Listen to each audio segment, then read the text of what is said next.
Hey, what is up you guys? We're back with another video. This is potentially, most likely, probably not at all what you're expecting to see. You're probably expecting gameplay and all that, but that's okay. Today's been a doozy, I'll say that, and not in a very great way. I tried to record a video, a Survivor gameplay video, and unfortunately the audio was so bad that I can't use any of the footage. I made the executive decision to not use it at all because I don't know why the audio decided to take a toaster bath for literally no reason. Today we're going to be talking about the issues that I have with IdentityV. I feel like this video kind of is necessary in a way.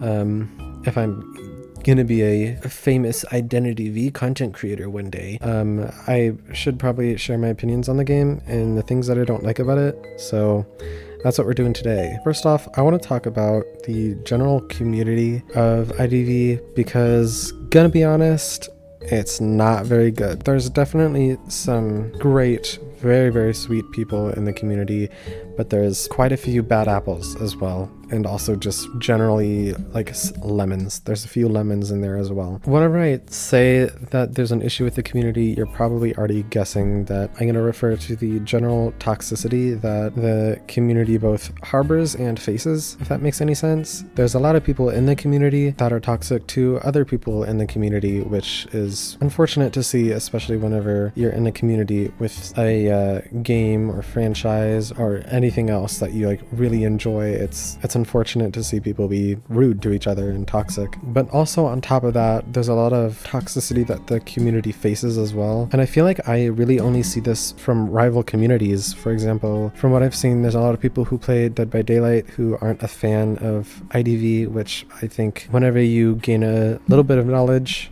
on some behind the scenes, it's kind of silly because both Nutties and also Behavior have worked together before, so it's kind of silly to be like, my game is better than your game, blah blah blah, XYZ. So that's the general toxicity that is in the community that I'm not a fan of. But on top of that, there's a drought of constructive criticism, and I hope I'm not the first person to acknowledge this because it's a really annoying issue. For anyone who was on my stream last week on Friday, around the end there was this composer that was not happy with my gameplay, which, hey, I'm gonna be honest, if you're not happy with my gameplay, you can say I'm bad, I won't care. I simply don't care. It's a game. I'm not gonna get like, I'm not holding a grudge because you think I played a game bad, you know what I mean? What I have an issue with is whenever you say, oh, you did this bad and that's it. Like, if you tell me that I played bad and don't tell me how to not do it again,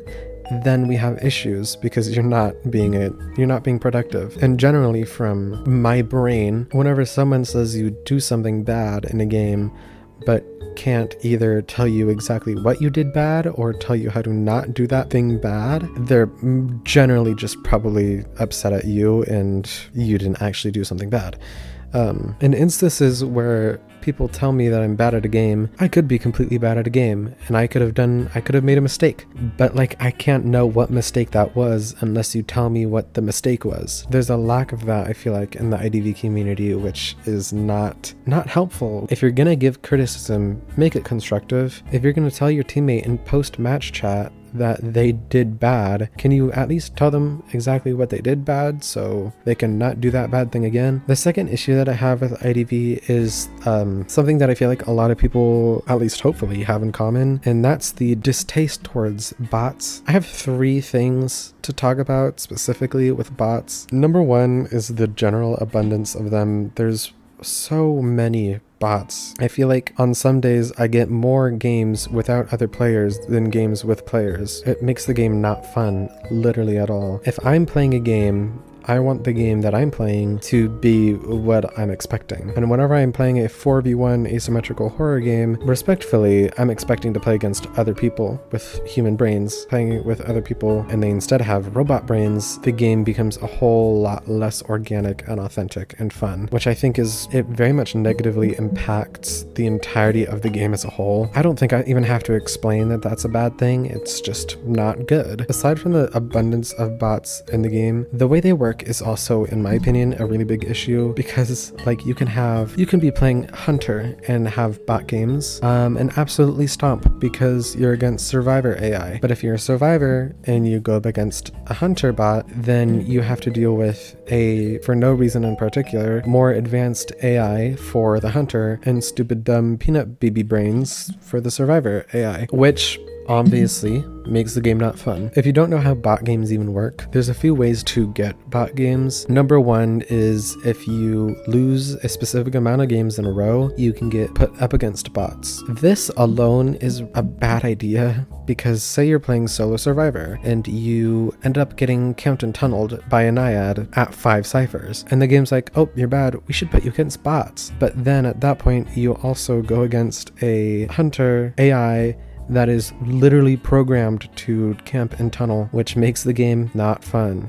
Let's all say it together. Bots don't make the game fun. The last issue I have with bots is the fact that they're in ranked. I don't think they should be in ranked. I'm gonna be honest. I understand that they're there for people who are struggling in ranked, and I get that. But I feel like if there are people that struggle really hard in ranked, then your ranked system in general is off. If this is what's happening to the point where someone can be playing ranked and they're getting stomped because they're getting ranked with people higher than them, and you have to intervene by giving them essentially free wins through AI, it's not necessarily the player that's in the wrong, it's the system in general. A good rank system shouldn't need to have any sort of intervention because a rank system is fair and equal, and whenever a rank system is not fair and equal, we get situations like bots and ranked matches. Those are my issues with bots in general. I personally honestly hope that majority of people don't like bots either because they're just not fun. Number 3, the last thing that I want to talk about is like actual characters in the game. If you know me from any of the 70 plus videos that I've posted or any of my streams, there's a pretty good chance that you know that my least favorite all-time character in this game is Joseph. The character is just in general poorly designed, great concept. I think the concept is really fun, but whenever you do it wrong, it becomes not fun at all. The biggest problem with Joseph, in my opinion, is the fact that he does 75% damage. I want to know what drugs Nutties was on making that change to Joseph, because I want some. In my brain, Joseph doing 75% damage is essentially him having access to permadetention the entire match. Because if you played against Joseph, you know that if your mirror image gets injured, your real world self will take 25% damage, which leads to, because Joseph can do 75% damage, that's essentially permadetention, because you also can't heal the last 25% of your health bar unless you have a syringe or a playing doctor, which just simply gives Joseph free detention for the entire match. Which, again, what drugs were the developers on? Can I have some? Joseph feels like he's in a completely different version of the game than nearly any of the other characters, and I feel like this is also similar for a lot of the older characters just in general. There are things that a lot of the older characters do that either just are stupid or should be completely reworked. For example, Gamekeeper. I think Gamekeeper should get a complete rework. He would be really, really interesting and fun as a complete trap-based hunter. I think that would be super cool, because what do you see Gamekeeper players doing? I can tell you one thing you don't see.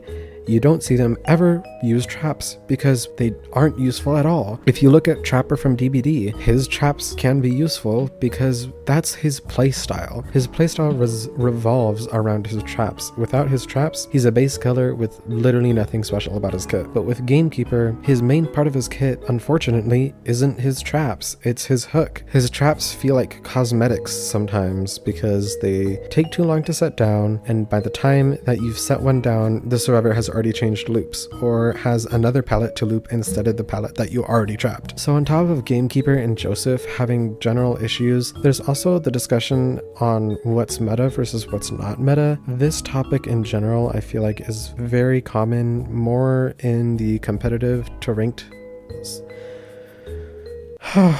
I feel like this topic is generally more common in the ranked / competitive scene, which is fine. I think that meta has a place somewhere, and I think that place is in the competitive scene and in ranked. It being omnipresent and literally everywhere does not fare well for people who are casual players or people who just play quick match. In my opinion, it's not necessarily what is meta, but it's more what's not meta, because, for example, you could absolutely adore playing Breaking Wheel. You could love everything about his kit. You might find him really, really fun. You might love to roll around, and you might like the spike damage that you can do with the chip damage with Breaking Wheel. But at the end of the day, Breaking Wheel isn't meta because he's not nearly as strong as some of the other characters in the game, which makes him feel a lot less regarded as a character that's viable, which turns into people never playing him, which is really unfortunate because it takes away people wanting to play a character because they have fun playing that character, and more deciding to play a character because this character is better than this character. You know what I mean? Alright, well, those are the 3 things that I personally take really big issue with regarding IDV, which I think is honestly kind of a good thing that it's only these 3 main things. Obviously, if you asked me, I would probably be able to dig deeper into each one and pick out things that I don't like and things that I like too, honestly. If you made it this far in this video, first off, thank you, and second off, type "we" in the comment section below, just like on screen right here, to let me know if you're a real one and if you stuck around. If you for some reason like this like rant style of video, first off, let me know in the comments, and second off, let me know what else I should rant about. I had 0 script with this, just 3 talking points and my brain, and I don't even know if that's good, but I guess we'll find out. Anyways, you guys are literally so cool. I can't really put into words how grateful I am that I have been spoon-fed this opportunity to create a community like this. You guys are great. Thanks for literally all of the support. I have seen every single comment, and I have nearly cried at a few of them because you guys are just so sweet. Anyways, if you like this video, let me know down in the comments below. Sorry that there's no gameplay today, just having a very off day, unfortunately. Tomorrow we'll be back, I promise. Anyways, thank you so much for watching, and I will see you guys tomorrow.